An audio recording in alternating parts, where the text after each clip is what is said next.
Hi everyone, welcome back. Today we're going to talk about orchid care, so stay tuned.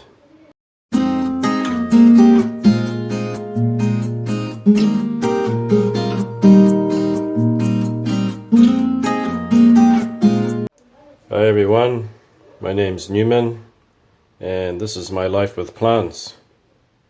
Today you can see the Dendrobium Kingianum hybrid, and right there, right in the crown there, it has its flower buds forming. They form over winter. And over here we have another kind of Dendrobium. This one has canes on it. Of course the old canes won't flower. It'll flower from the newer ones, which is this one here. There's a nice big one at the back, which you can see. And over here is a Catalea. Still has some nice flowers blooming there. It has a rhizomatous habit, so it kind of grows along the pot. Well, orchid care. Well, since I live in a climate where we get down below zero in winter, I got to bring my orchids in. And one thing that I always do is to use a tux cloth. It's just slightly moist or damp, just slightly damp. There's actually, if you squeeze it, water won't come out. And I wipe all my leaves quite firmly. Well, actually I can't do it firmly because I'm holding my camera, but I'll put one finger on top and one finger under and run it along like that. If this is quite painstaking and not your favorite thing to do, just get yourself a nice coffee, turn on your favorite YouTuber, watch some planty programs there while you do it, so then it's not so much of a chore. And why do I do it? Well, as the orchids been outside all summer, they get disease. They'll get mildew, they get residue build-up, fungus spores that land on it, and of course when you bring them in you don't want the fungus spores to spread. So it's a good idea to wipe your leaves. And even if you do have them in the garden, it's a good idea to wipe the leaves. You wipe off all those pests and eggs and whatever. Keeps them nice and clean.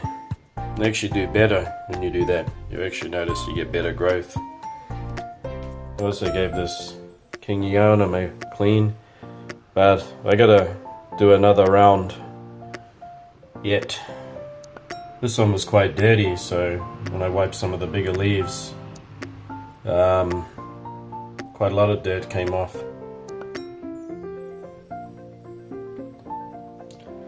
Okay, what I want to talk about today is who uses sticky traps. So you can see here that mine's been cut because I have a neat little tip for you in case this might be handy for you. I just want to share it. Fungus gnats. Now, fungus gnats have male and females. Males are more airborne. So if you have an infestation, then the males hatch and the females hatch. The males have a tendency to be airborne. That means that they'll fly away from the pot, up into the air, and try to find another female. On the other hand, females, even though that they're winged, tend not to go too far from the potting medium. That means when they hatch, you'll notice that they just hang around on the medium.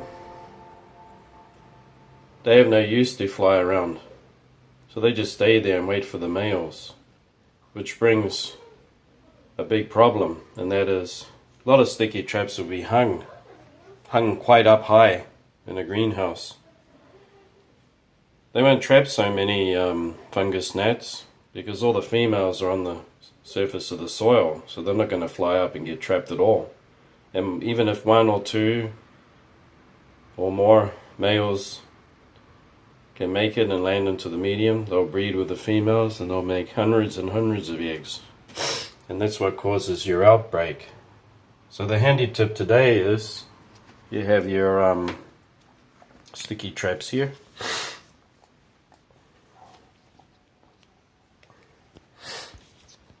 And we're going to cut little pieces off. Okay, here we go. I've cut 3 little pieces, about that size.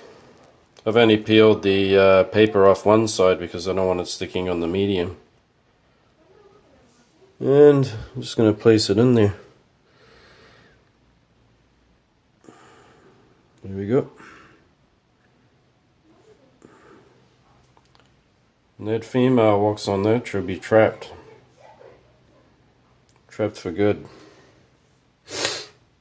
I got another one. I'm going to put it in this dendrobium because I've been seeing fungus gnats. I'm going to trap them all those females. I got one more here.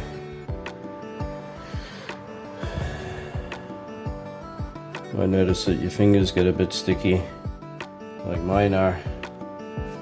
I'm going to have to use a nice rough sponge and a bit of detergent to wash my fingers because they're all sticky now. But there we go. Might be a little bit too big, you can cut it a bit smaller. There. Those females are going to die now. They're going to come out and walk over the trap. And I'm going to show you some traps that have been working. I just put this trap down. You can see there, see the female. This one's actually got an outbreak of fungus gnats and she's walked over the top. There's one caught there.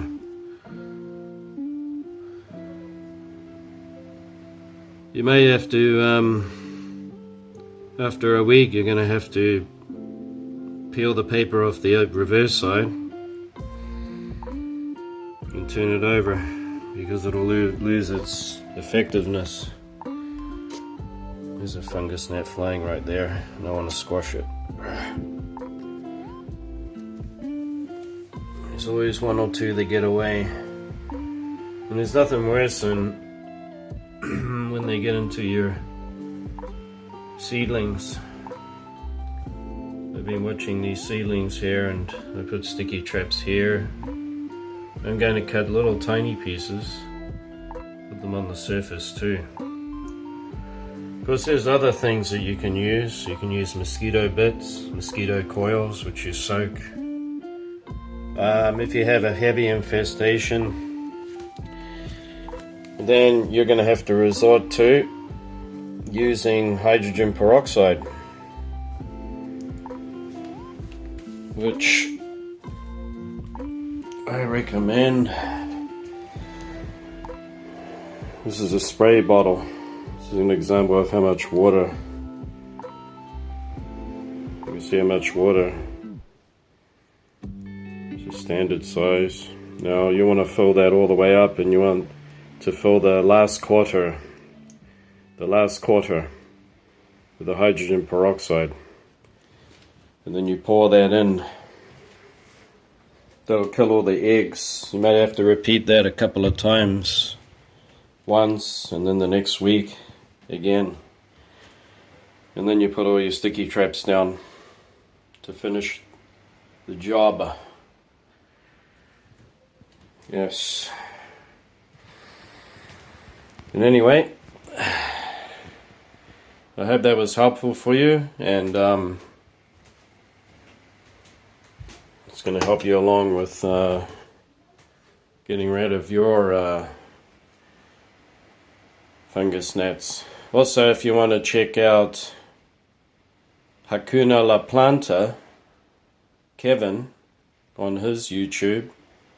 He has an episode on useful nematodes, which you can buy, and you can put the bag of nematodes and then you water them, and then that's a very ecological way, because it just doesn't do any damage to your soil. It actually helps it. And the nematodes eat the fungus gnat eggs and larvae. So if you need more tips, you can check them out too. Anyway, thanks for watching, and don't forget to give me a like and subscribe so that when I have more programs, it'll let you know. Anyway, bye. See you next time.